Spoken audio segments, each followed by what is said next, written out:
Hey guys, this is Mr. V and this is APES Review Video Topic 5.17 Sustainable Forestry. And this is the last video in Unit 5.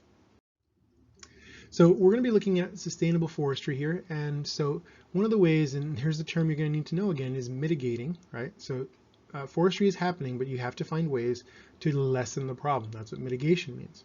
So there's several methods we could do. So the three main ones that we're going to look at today are going to be reforestation, okay? Investing in ecologically sustainable forestry techniques, and reusing wood. So as you can see right here, this would be an example of reforestation. When you have native plants, or even sometimes non-native plants, depending on what you're looking for, you can put those back into the ground. That way you can mitigate and not have as many taken away as long as you add more later. So, there are some criticisms to this saying, well, if you do that, you have wiped out an area that did have a lot of biodiversity, and you're not providing a new area with biodiversity, you're just providing one that might get it later. So that can be an issue as well. So something to think about on that one.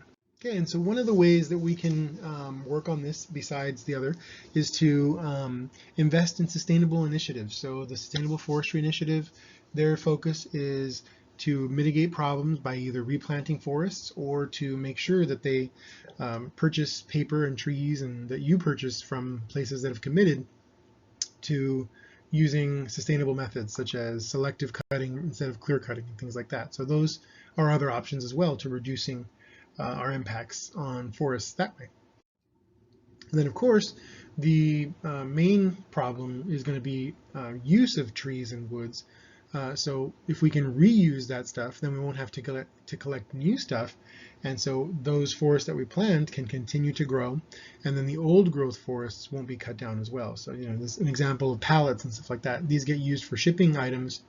If you can find other uses for them or reuse the wood for other things, then you can reduce the impact that way as well. So that's really the best way to do that, is reusing things in order to reduce them in the long run. So here are some sources. Hopefully that will help you with some of those, and hopefully this was helpful. Thank you very much.